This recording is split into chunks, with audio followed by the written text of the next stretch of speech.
Hello students, welcome to Affairs Cloud. My name is Vikas. So friends, we have an application by the name Careers Cloud which you can go and download through the Play Store. And once you have downloaded, you can log in with your Gmail ID.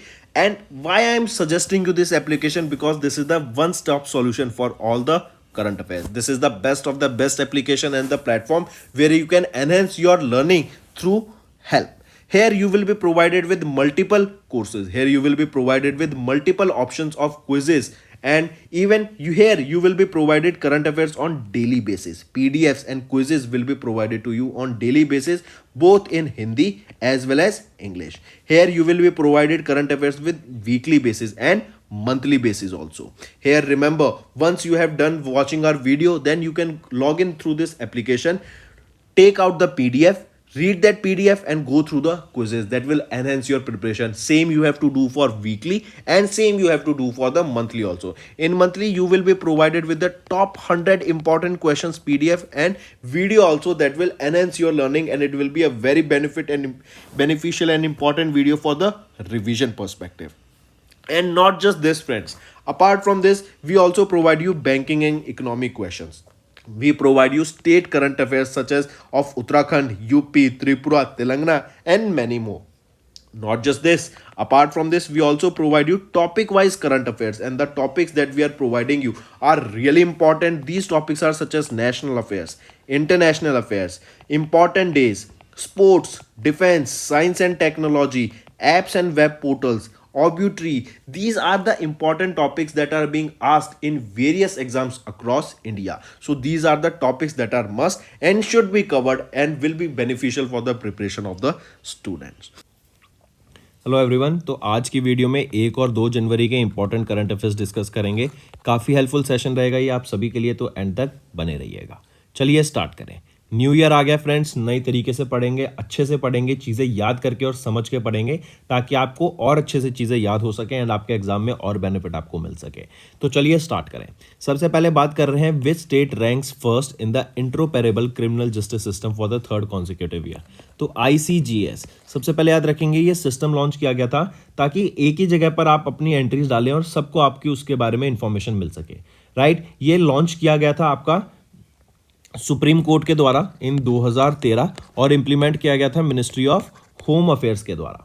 इसका main M क्या था कि जैसे मान लो आपने police station में जाके अपनी FIR करा दी, तो उसकी इन्फॉर्मेशन आपके सभी पुलिस स्टेशंस में, राइट, आपका ऑनलाइन आप किसी भी डैशबोर्ड पे जाके आप उसकी इन्फॉर्मेशन देख सकते हैं। करेक्ट, आपके सुप्रीम कोर्ट तक भी आपकी इन्फॉर्मेशन पहुंच जाएगी, तो हर जगह आपकी उससे रिलेटेड इन्फॉर्मेशन होगी। तो ये ICGS लॉन्च किया गया था ताकि ट्रांसफर ऑफ डाटा हो सके, इन्फॉर्मेशन हो सके। क्रिमिनल जस्टिस सिस्टम हो गए, कोर्ट्स हो गए, पुलिस हो गई, जेल्स हो गई, फॉरेंसिक लैबोरेटरीज हो गई, सारी जगह आपका डाटा शेयर हो सके एक ही एंट्री से। 1 डाटा 1 एंट्री इसका मेन एम रहेगा। ठीक है, तो अभी यहाँ पे ICGS के अंदर पूछा गया कि किस स्टेट ने टॉप किया इन दिस ICGS सिस्टम, तो वो रहेगी उत्तर प्रदेश। करेक्ट, उत्तर प्रदेश ने यहाँ पे टॉप किया इन the interoperable criminal justice system for the 3rd consecutive time. तीसरी बार लगातार इन्होंने यहाँ पर टॉप किया। यूपी फर्स्ट पोजीशन पे, मध्य प्रदेश सेकंड पोजीशन पे, और फिर बिहार आ जाता है 3rd पोजीशन पे। ठीक है, नेक्स्ट आ जाता है, फाइनेंस मिनिस्ट्री ने इंपोज किया है anti dumping duty on wheel loaders imports from China and on gypsum board from China and Oman. तो अभी याद रखेंगे, अभी फाइनेंस मिनिस्ट्री ने एक एंटी डंपिंग ड्यूटी इंपोज की है on the imports of wheel loaders from China. ये 5 साल के इन्होंने यहाँ पे इंपोज किया है। ये जो ड्यूटी के रेट रहेंगे ना, 18.84% से 82.71% तक रहेंगे, based on the producer and specific goods. ये जो इम्पोज है ना, has definitive anti dumping duty on gypsum board tiles. जो आपकी लैमिनेटेड टाइल्स होंगे ना, जिप्सम सीलिंग टाइल्स कह लो उनको, या फिर PVC जिप्सम टाइल्स कह लो, ये जो चाइना एंड ओमान से मंगवाई जाएंगी, इन पर भी 5 साल की यहाँ पे ड्यूटी इंपोज करने की बात की गई। तो व्हील लोडर्स पर एज वेल एज जो जिप्सम बोर्ड होते हैं, जो जिप्सम टाइल्स होती हैं जो कि चाइना एंड ओमान से आएंगी, उन पे यहाँ पे ड्यूटी इंपोज करने की, मतलब टैक्स लगाने की यहाँ पे बात की गई। नेक्स्ट, किस स्टेट ने, which state is set to build India's first AI city. जो भी वहां पर सिटी बनेगी वो आपकी AI बेस्ड होगी, AI से रिलेटेड वहां पर आपकी टेक्नोलॉजी यूज की जाएगी। तो कौन सी सिटी बनाई जा रही है वो है, सबसे पहले तो याद रखेंगे यूपी बनाया जा रहा है। यूपी में कहां पर? लखनऊ। राइट, सिटी का नाम लखनऊ। किस स्टेट में होगी? तो उत्तर प्रदेश में होगी। पहली इंडिया की AI बेस्ड सिटी कौन सी? लखनऊ। मार्क करके चलेंगे इसको, ठीक है। And UP electronics corporation limited ये नोडल एजेंसी रहेगी ऑफ दिस प्रोजेक्ट, जिन्होंने अभी एक एक्सप्रेशन ऑफ इंटरेस्ट साइन किया है वेरियस रियल एस्टेट डेवलपर्स के साथ, ताकि ये एआई बेस्ड सिटी यहां पर ये डेवलप करे। नेक्स्ट है ULFA, United liberation front of Assam. ये अरविंदा राजखोवा जी के द्वारा लेड की जाती है और इन्होंने अभी एक पीस पैक्ट साइन किया है government of India and Assam government के साथ, राइट। ये 29 मेंबर डेलीगेशन है ऑफ यूएलएफपीए, जिन्होंने अभी एक पीस एग्रीमेंट साइन किया है यहाँ पर। यूएलएफपीए ये ओल्डेस्ट इंसर्जेंट ग्रुप है असम का। 1979 अप्रैल में इसको बनाया गया था, ये फॉर्म हुआ था, करेक्ट। एंड अभी इन्होंने एक पीस एग्रीमेंट साइन किया है यूएलएफए ने, united liberation front of Assam ने, किसके साथ? Government of India and Assam के साथ, ठीक। नेक्स्ट आ जाते हैं, where is Kudankulam nuclear power plant located. तो अभी याद रखेंगे डॉक्टर एस जयशंकर, जो इंडिया के एक्सटर्नल अफेयर्स मिनिस्टर हैं, ये अभी रशिया के विजिट पे थे। 5 दिन की इनकी विजिट थी। इन्होंने व्लादिमीर पुतिन से मीटिंग की मॉस्को में, राइट। सर्गे लेवरोव, जो कि वहाँ के रशिया के फॉरेन मिनिस्टर हैं, उनके साथ भी इन्होंने मीटिंग की। एंड काफ़ी यहाँ पे आगे हम कैसे प्रोग्रेस करेंगे, क्या डेवलपमेंट करेंगे, उसके ऊपर बात की गई।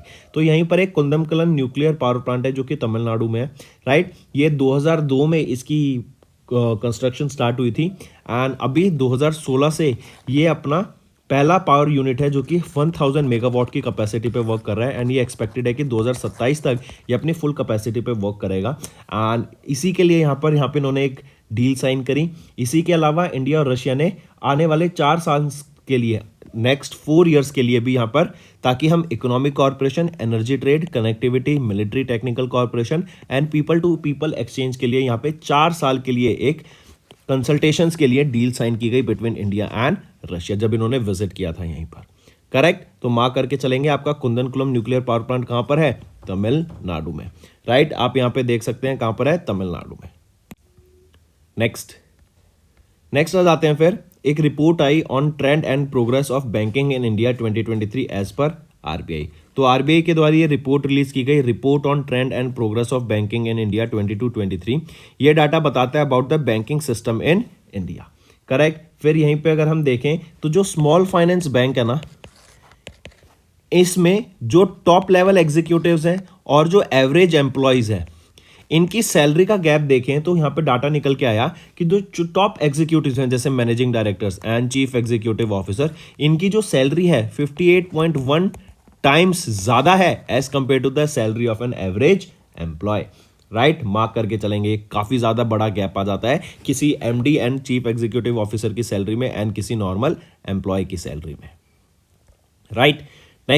नेक्स्ट आ जाते हैं 28th financial stability report by RBI. RBI के द्वारा अभी एक फाइनेंशियल स्टेबिलिटी रिपोर्ट रिलीज की गई जो असेस करती है risk to the financial stability and the resilience of the Indian financial system. अगर इसकी बात करें तो यहाँ पे एक डाटा निकल के आया कि none of the top 100 borrower accounts in the NPA category, कि नॉन परफॉर्मिंग एसेट कैटेगरी में जो 10 बोरोअर्स है ना, वो कोई भी लाइन नहीं करते हैं, पहली चीज।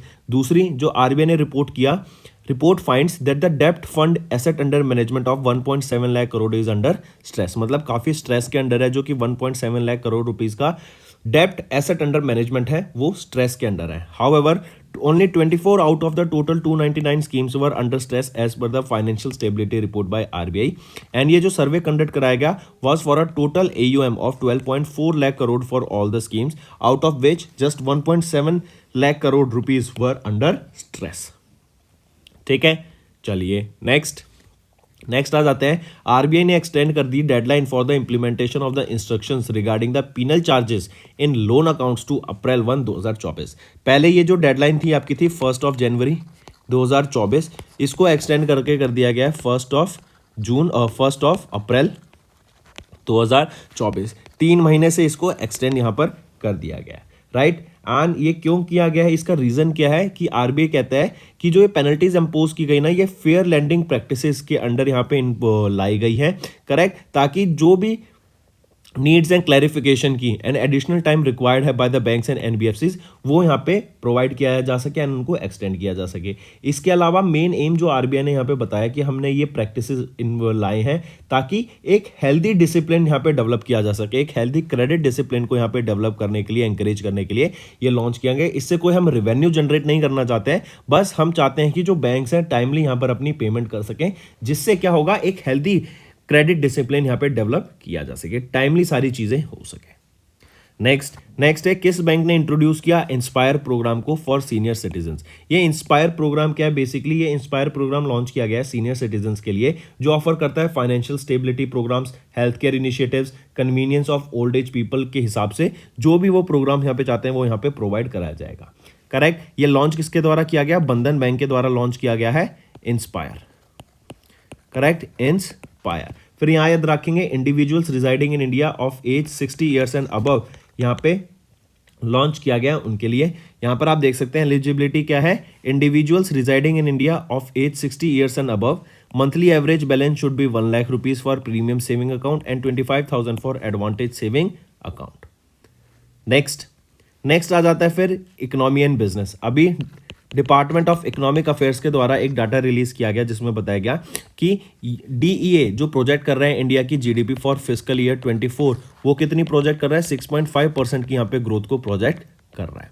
I repeat, half yearly economic review 23-24 के हिसाब से ये डीईए के द्वारा रिलीज किया गया एंड यहाँ पे मेंशन किया गया कि जो GDP growth rate fiscal year 24 के लिए प्रोजेक्ट की जा रही है 6.5% है। फर्स्ट हाफ में ऑफ फिस्कल ईयर 24 जो ग्रोथ थी वो थी 7.7% एंड सेकेंड हाफ में यहाँ पे 6.5% से ज़्यादा की ग्रोथ प्रोजेक्ट की जा रही है। ठीक है, नेक्स्ट पे आते हैं। नेक्स्ट है साइंस एंड टेक्नोलॉजी। तो USSF 52 मिशन, राइट, यह भी लॉन्च किया गया स्पेसएक्स के रॉकेट के द्वारा, जो कि था आपका फैल्कन 9 रॉकेट, राइट, और ये यूएस का सीक्रेटिव मिशन था जो अभी लॉन्च किया गया। I repeat, falcon heavy rocket carrying the US military secretive X-37B military space plane to the orbit that was launched from Launch Complex 39A at Kennedy Space Center। ये जो mission है ये involve करता है new orbital regimes को, experiment किए जाएंगे with the future space domain awareness technologies, cutting edge technologies यहाँ पे रहेंगी जिनको अभी स्पेस में जाके टेस्ट किया जाएगा। ये जो मिशन था इसका कोड नेम था USSF 52 and it is the 7th mission of X-37B। ये मिशन इंक्लूड करता है multiple cutting edge experiments and ये काफी सीक्रेटिव मिशन है and this is for the first time that X-37B इसको लॉन्च किया गया यूजिंग फैल्कन हैवी रॉकेट की मदद से। नेक्स्ट आ जाता है किन्होंने अभी वर्ल्ड रैपिड चेस चैंपियनशिप 2023 को जीत लिया है। तो FIDE world rapid chess championship 2023 की किसके द्वारा जीती गई, मैग्नस कार्लसन के द्वारा and this is for the 5th time इन्होंने ये टाइटल को जीत लिया है, राइट। अगर बात करें कुनेरू, ये मैग्नस कार्लसन ये कहाँ से बिलोंग करते हैं, ये नॉर्वे से बिलोंग करते हैं। व्लादिमीर फेदसेव स्लोवेनिया से इनकी 2nd पोजीशन आई एंड यू येंगई ये चाइना से हैं, इनकी 3rd पोजीशन आई। ये है मेंस कैटेगरी की बात। अगर वीमेंस कैटेगरी की बात करें और उसमें इंपॉर्टेंट चीज़ क्या याद रखनी है हमें, कोनेरू हम्पी ये इंडिया से बिलोंग करती है और इनकी सिल्वर पोजीशन आई, रैंक आई, मतलब इनको सिल्वर मेडल मिला, इनकी 2nd पोजीशन आई in the women's FIDE world rapid chess championship 2023 में, और मेंस कैटेगरी में मैग्नस कार्लसन ने यहाँ पे टॉप किया। नेक्स्ट, ये FIDE world rapid chess championship हुआ कहाँ पे था, लोकेशन भी इंपॉर्टेंट है, उज्बेकिस्तान में, राइट, उज्बेकिस्तान में। नेक्स्ट आप यहाँ पे देख सकते हैं ये है Magnus Carlsen 1st position, Vladimir Fedoseev 2nd and Yu Yangyi 3rd position. Next आ जाते हैं ऑब्यूटरी के ऊपर। अभी former Indian football defender Prabir Majumdar इनका रिसेंटली निधन हो गया। अगर ये फुटबॉल की फील्ड होती है, राइट, ये यहाँ पे गोलकीपर होता है, यहाँ पे डिफेंडर्स होते हैं और यहाँ पे स्ट्राइकर्स होते हैं जो कि यहाँ पे गोल करेंगे, करेक्ट। तो ये डिफेंडर थे, मतलब ये गोल को होने से रोकते थे दूसरी टीम का। तो farmer Indian football defender Prabir Majumdar 77 साल की एज में इनका निधन हो गया कोलकाता वेस्ट बंगाल में एंड 1974 के एशियन गेम्स में जो तेहरान ईरान में हुए थे इन्होंने इंडियन टीम में पार्टिसिपेट किया था। नेक्स्ट आ जाते हैं स्टेट न्यूज़। तो अभी पंजाब के चीफ मिनिस्टर भगवंत सिंह मान के द्वारा लॉन्च किया गया है नई वेबसाइट जो कि सपोर्ट करेगा एनआरआईज को। यहाँ पे व्हाट्सएप नंबर, एक आपका टोल फ्री नंबर, करेक्ट, ये सारी भी चीज़ें प्रोवाइड करी गई ताकि जो एनआरआईज हैं उनको यहाँ पे हेल्प प्रोवाइड की जा सके, उनको सपोर्ट दिया जा सके, उनको असिस्टेंस प्रोवाइड की जा सके। करेक्ट, मार्क करके चलेंगे। और यहाँ पे एक 24/7 फैसिलिटेशन सेंटर भी लॉन्च किया गया है at the Indira Gandhi international airport at new Delhi, ताकि जो एनआरआईज अराइव हो रहे हैं उनको यहाँ पे हेल्प की जा सके। नेक्स्ट बात करते हैं और इंपॉर्टेंट रहेगा, मार्क करेंगे। वियतनाम के लैमडोंग एंड इंडिया के लेह लद्दाख के बीच में एक cultural exchange and tourism collaboration का यहाँ पे एक कोलैबोरेशन साइन हुआ 20 रिसेंटली। तो इंडिया के लेह लद्दाख एंड वियतनाम के लैमडोंग के बीच में यहाँ पे कल्चरल एक्सचेंज एंड टूरिज्म को बढ़ावा देने के लिए एक एमओयू नहीं बेसिकली कोलैबोरेशन साइन हुआ। एंड ये काफ़ी सिग्निफिकेंट एंड क्रूशियल स्टेप रहेगा ताकि दोनों कंट्रीज के बीच में बॉन्ड बढ़ सके, कल्चर एक्सचेंज किया जा सके एंड इससे टूरिज्म पे भी काफ़ी ज़्यादा बेनिफिट हमें देखने को मिलेगा। ठीक है, मार्क करेंगे इसको। तो दोस्तों ये थे हमारे आज के इंपॉर्टेंट करंट अफेयर्स। अब आ जाते हैं क्विक वन लाइनर रिवीजन पर। UP ranked first in the interoperable criminal justice system for 3rd consecutive year. Finance ministry ने इम्पोज किया anti dumping duty on wheel loaders जो कि इंपोर्ट किए जाएंगे from China, and gypsum board जो कि tiles रहेंगी वो from China and Oman. Then UP set to build India's first AI city, कहाँ पर? लखनऊ में। ULFPA faction signs a memorandum of settlement with the government of India and Assam. Then overview of External Affairs Minister Dr. S. Jaishankar, इन्होंने visit किया Russia को 5 दिन के लिए और यहाँ पे काफ़ी सारी डील्स इन्होंने साइन की। देन हाइलाइट्स बात करें of the trend and progress of banking in India published by RBI. RBI ने एक्सटेंड किया deadline for the implementation of instructions regarding penal charges in loan accounts to April 1, 2024. Then highlights of the 28th Financial Stability Report by RBI. Bandhan Bank ने introduce किया inspire program exclusively for senior citizens. Then India की GDP growth rate to exceed 6.5% in fiscal year 24। USSF 52 mission, ये SpaceX के द्वारा launch किया गया, काफ़ी secretive US military spacecraft रहेगा on research mission. Then FIDE world rapid chess championship की बात करें तो मैग्नस कार्लसन ने यहाँ पे फिफ्थ टाइम यहाँ पे इसको जीत लिया है, एंड इंडिया की कोनेरू हम्पी, इनका सिल्वर मेडल रहा in women's category. Then former Indian football defender Prabir Majumdar, इनका निधन हो गया। पंजाब के चीफ मिनिस्टर भगवंत सिंह मान ने लॉन्च की एक website to support the NRIs and cultural exchange and tourism collaboration के लिए अभी इंडिया के लेह लद्दाख एंड वियतनाम के लैमडोंग के बीच में ये एक कोलैबोरेशन हुआ। तो दोस्तों ये थे हमारे आज के important current affairs. I hope आपको सेशन पसंद आया होगा। पसंद आया तो वीडियो को जल्दी से लाइक कर दें। एंड अब चलते हैं आपके रिवीजन पार्ट पर, जो कि आपकी लर्निंग में काफ़ी हेल्प करेगा। चलिए स्टार्ट करते हैं। सबसे पहले हम बात कर रहे हैं, अभी एक इंडिया स्किल्स रिपोर्ट आई थी, इंडिया स्किल्स रिपोर्ट 2024 की। इस रिपोर्ट में बताया गया कि इंडिया में वो कौन सी स्टेट है जो कि मोस्ट प्रेफर्ड स्टेट है for both male and female for the employment.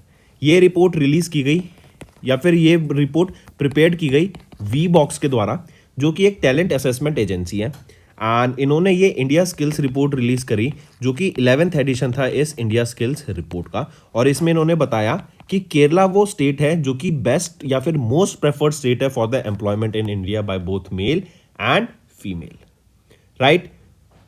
फिर in terms of large state अगर देखें तो जो ये highest concentration of highly employable youth है वो हमें गुरुग्राम हरियाणा में देखने को मिलता है, फिर Pune Maharashtra, Andhra Pradesh, Uttar Pradesh, then Kerala and then Telangana. Kerala की बात करें तो चीफ मिनिस्टर कौन रहेंगे? पिनरई विजयन। गवर्नर कौन रहेंगे? आरिफ मोहम्मद खान। नेक्स्ट आ जाते हैं, which country is the dominant supplier of cooking oil in the world, नहीं इन इंडिया देखते हैं।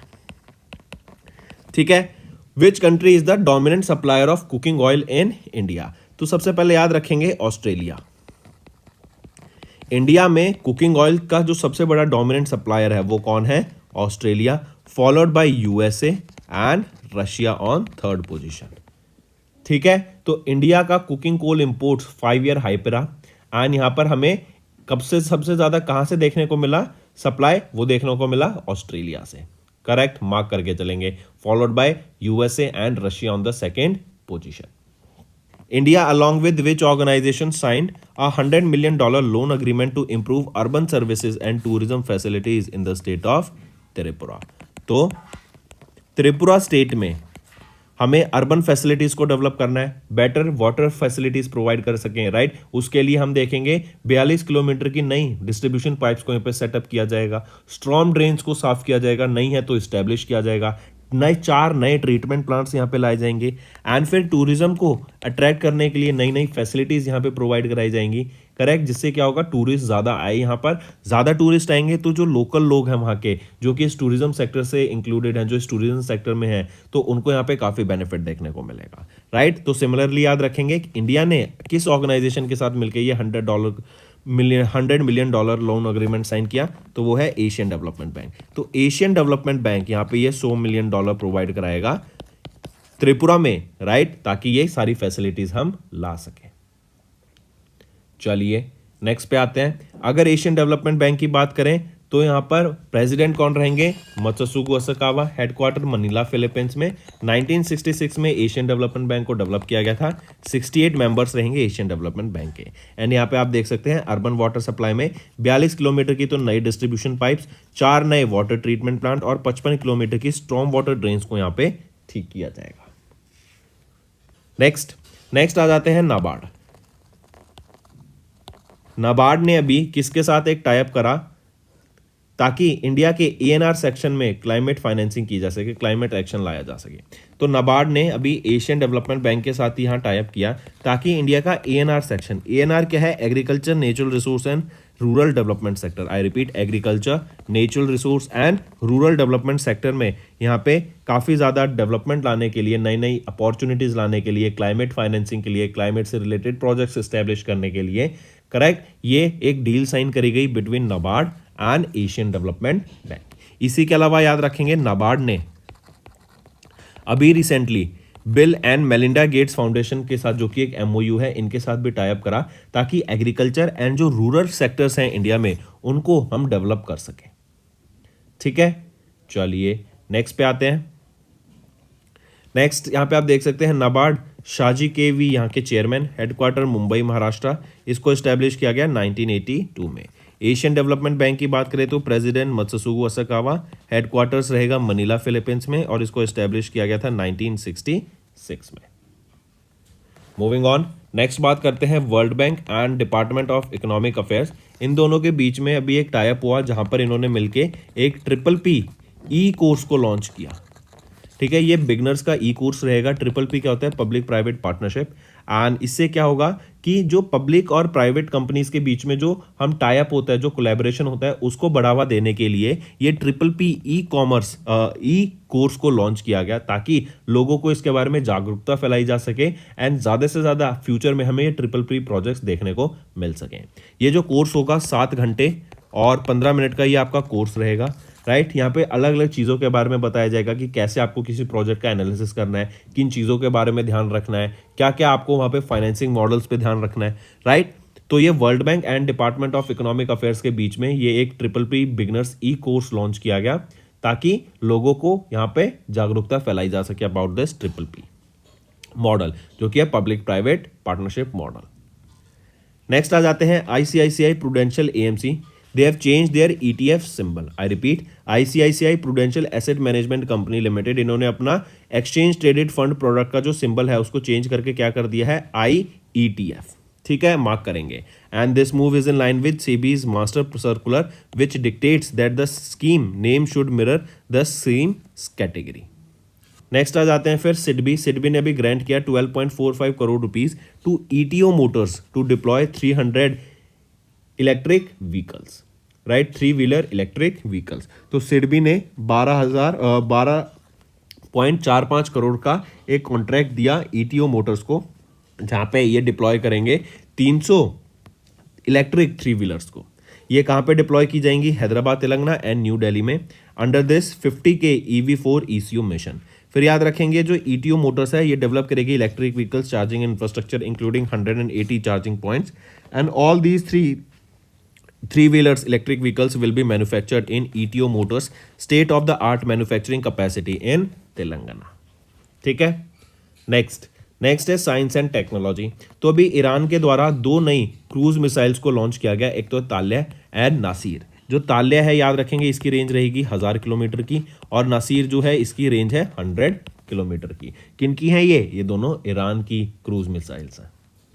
मूविंग ऑन, नेक्स्ट आ जाता है which state's tourism conducted trial run of gyrocopter for Himalaya air safari. तो हिमालय एयर सफारी के लिए एक गायरोकॉप्टर का ट्रायल रन हुआ, किस स्टेट में हुआ? ये हुआ आपका उत्तराखंड में, राइट। तो उत्तराखंड टूरिज्म डेवलपमेंट बोर्ड ने अभी recently in partnership with Rajas aerosports and adventures private limited complete किया पहला gyrocopter trial flight at the Bairagi camp in Haridwar Uttarakhand, correct. और इससे क्या होगा? उत्तराखंड टूरिज्म डेवलपमेंट बोर्ड ने लॉन्च किया इंडिया का पहला Himalayan air safari scheme using this gyrocopter, correct. तो ये आपके इससे क्या होगा? एक तो टूरिज्म है उसमें बढ़ावा देखने को मिलेगा, करेक्ट। अलग अलग फैसिलिटीज, अलग अलग सर्विसेज प्रोवाइड की जाएंगी यहाँ टूरिस्ट को, ताकि उनको भी यहाँ पे घूमने में भी मजा आए, राइट। क्योंकि टूरिज्म में क्या होता है, बेसिकली लोग यहाँ घूमने आते हैं, एंजॉय करने आते हैं, टाइम स्पेंड करने आते हैं, राइट। तो बेटर फैसिलिटीज होंगी, बेटर अपॉर्चुनिटीज यहाँ पे देखेंगी, तो ज़्यादा से ज़्यादा लोग भी अट्रैक्ट होंगे। तो उत्तराखंड टूरिज्म ने अभी ये कंडक्ट कराया trial run of gyrocopter for Himalayan air safari. Next आ जाते हैं फिर स्पोर्ट्स के ऊपर। तो फोर्ब्स के द्वारा अभी वर्ल्ड की highest paid female athlete list release की गई 2023 की। आई रिपीट, फोर्ब्स के द्वारा world's highest paid female athlete list release की गई है 2023 के लिए। और यहाँ पे किन्होंने टॉप किया है? तो वो है ईगा स्वातिक, राइट। ईगा स्वातिक ने यहाँ पे टॉप किया, जो कि पॉलिश टेनिस प्लेयर हैं, करेक्ट। यहाँ पे आप देख सकते हैं ईगा स्वातिक पोलैंड की हैं, टेनिस से बिलोंग करती हैं, एंड 23.9 मिलियन डॉलर की इनकी अर्निंग रही 2023 में, करेक्ट। और यहीं पे अगर पीवी सिंधु की बात करें, ये 16वें नंबर पे आ जाती हैं, इनकी अर्निंग रही 7.1 मिलियन डॉलर की, राइट। बैडमिंटन प्लेयर है एंड इंडिया को ये रिप्रेजेंट करती हैं इन बैडमिंटन। नेक्स्ट आ जाते हैं मैनचेस्टर सिटी। ये एक यूके का फुटबॉल क्लब है, राइट। इन्होंने फ्लूमिनेंस को यहाँ पे डिफीट कर दिया to win the FIFA club world cup 2023 title को। ये 20वां एडिशन था फीफा क्लब वर्ल्ड कप का, राइट। एंड यहीं पर याद रखेंगे मैनचेस्टर सिटी ने ये अपना 5वीं बार FIFA club world cup title को जीत लिया है। ये आपका 12 दिसंबर से लेके 22 दिसंबर तक ये आपका इवेंट हुआ था, 20वां एडिशन था फीफा क्लब वर्ल्ड कप का, राइट। चलिए नेक्स्ट पे आते हैं। नेक्स्ट है important days. National consumer rights day कब ऑब्जर्व किया जाता है? 24 दिसंबर को हम ऑब्जर्व करते हैं national consumer rights day. And ये ऑब्जर्व किया जाता है ताकि जो कंज्यूमर राइट्स हैं और रिस्पॉन्सिबिलिटीज है उसके बारे में अवेयरनेस क्रिएट की जा सके। नेशनल कंज्यूमर राइट्स डे को ही हम बोलते हैं भारतीय ग्राहक दिवस या फिर नेशनल कंज्यूमर्स डे। पहली बार नेशनल कंज्यूमर्स डे कब ऑब्जर्व किया गया था? 1986 में पहली बार ऑब्जर्व किया गया था, ठीक। नेक्स्ट आ जाते हैं गुड गवर्नेंस डे। काफ़ी इंपॉर्टेंट रहेगा, ये मार्क जरूर करना। गुड गवर्नेंस डे कब ऑब्जर्व करते हैं? तो हर साल हम 25 दिसंबर को ऑब्जर्व करते हैं good governance day. And Atal Bihari Vajpayee, जो कि हमारे फॉर्मर प्राइम मिनिस्टर थे इंडिया के, 10th former prime minister of India, late Atal Bihari Vajpayee ji, इनकी बर्थ एनिवर्सरी पर हम ऑब्जर्व करते हैं गुड गवर्नेंस डे। 2023 में हमने 99th बर्थ एनिवर्सरी यहाँ पर इनकी ऑब्जर्व करी। एंड इसी के साथ साथ याद रखेंगे 2023 में हमने 10th good governance day observe करा। अगर मैं बात करूं गुड गवर्नेंस वीक की, तो गुड गवर्नेंस वीक ये तीसरा गुड गवर्नेंस वीक था, जो कि हम 19 से 25 दिसंबर तक ऑब्जर्व करते हैं। नेक्स्ट आ जाता है India along with which country agree to extend crucial IBP route. IBP की फुल फॉर्म पता लगती तो आप आंसर बता दोगे। तो आईबीपी क्या होता है? Indo Bangladesh protocol, Indo Bangladesh protocol. तो पूछा जा रहा है India along with which country agree to extend their Indo Bangladesh protocol, तो वो बांग्लादेश रहेगा। और इससे होगा क्या? एक तो ट्रेड फ्लरिश होगा, एक दूसरी कंट्रीज के बीच में जो ट्रेड होगा वो बढ़ावा आएगा, राइट। आवाजाही होगी तो ट्रेड बढ़ेगा, आपका इकोनॉमी ग्रो करेगी, करेक्ट। बेटर फैसिलिटीज प्रोवाइड कराई जाएंगी। और एक और चीज यहां पे डिक्लेयर करी गई कि सफरडिगी, ये एक पोर्ट है वेस्ट बंगाल में, इसे पोर्ट ऑफ कॉल डिक्लेयर किया गया है। पोर्ट ऑफ कॉल डिक्लेयर किया गया किसको? सफरडिगी को, सफरडिगी को। ये कहां पर है? वेस्ट बंगाल में। अब ये पोर्ट ऑफ कॉल क्या होता है? पोर्ट ऑफ कॉल होता है जब कोई भी अपना क्रूज शिप या फिर कार्गो शिप अपने कंटेनर्स को, राइट, अपने कार्गो को आके वहां पे ऑफलोड कर सके, उसे पोर्ट ऑफ कॉल कहा जाता है। और सफरडिगी पोर्ट को अभी पोर्ट ऑफ कॉल डिक्लेयर किया गया, जो कि ये वेस्ट बंगाल में रहेगा, ठीक। फिर इंडिया और बांग्लादेश के बीच में कई और हमें डील्स देखने को मिली। जैसे फॉर एग्जांपल मैं बात करूं तो एक शिपिंग सेक्रेटरी लेवल टॉक्स हुई, फिर यहीं पे 22वीं स्टैंडिंग कमेटी मीटिंग हुई, थर्ड मीटिंग हुई इंटर गवर्नमेंटल कमेटी के बीच में, एंड यहाँ पे काफी सारे अलग अलग डिसीजंस लिए गए। बांग्लादेश की प्राइम मिनिस्टर कौन है? शेख हसीना। कैपिटल क्या रहेगी? ढाका। करेंसी क्या है? बांग्लादेशी टका। नेक्स्ट है हमारा होमवर्क सेक्शन। पहला, द खरसवान मैसेकर, यह भी रिसेंटली किस स्टेट में हुआ? दूसरा, which country has recently filed a case against Israel at the international court of justice accusing of genocide? तीसरा, who has been recently appointed as the new chief of materiel of the Indian navy? चौथा, recently which oceanographic research vessel of the Indian navy has embarked on the Sagar Maitri mission 4 to Oman? And fifth रहेगा, who has been recently appointed as the chairman of the 16th finance commission? तो ये 5 आपके homework question रहेंगे friends. Maximum to maximum मुझे participation चाहिए आप सभी बच्चों से जो ये वीडियो देख रहे हैं। सेशन पसंद आ रहा है तो वीडियो को लाइक करें और कमेंट करके ज़रूर बताना आपके क्या व्यूज़ रहेंगे, क्या आप चाहते हैं हम ऐसी वीडियोस डेली बेसिस पे लाते रहें, और अगर आप चाहते हैं तो कमेंट करके ज़रूर बताना, उससे मुझे बहुत मोटिवेशन मिलेगी। That's all for the day, friends. I hope you enjoyed the session, and you can follow us on the YouTube channel, as well as apart from YouTube channel, you can go and follow us at Affairs Cloud Telegram channel. And if you have any queries related to the content or the of courses offered to you or the payment which you did on the application, you can contact us on the number provided, that is 7677333862. Apart from this, friends, you can follow us on the Facebook as well as on Instagram handle, that is affairscloud_official. In the end, friends, if you use a code that is Vikas10, you will be getting an additional extra 10% discount by using this code Vikas10. Also, if you have any problem regarding the course purchase, any problem regarding to our application, you can contact us on the mobile number, that is 9677333862. And if you want to mail us, you can also mail us on support@affairscloud.com, and I assure you that our representative from us will be contacting you soon and resolving your issue.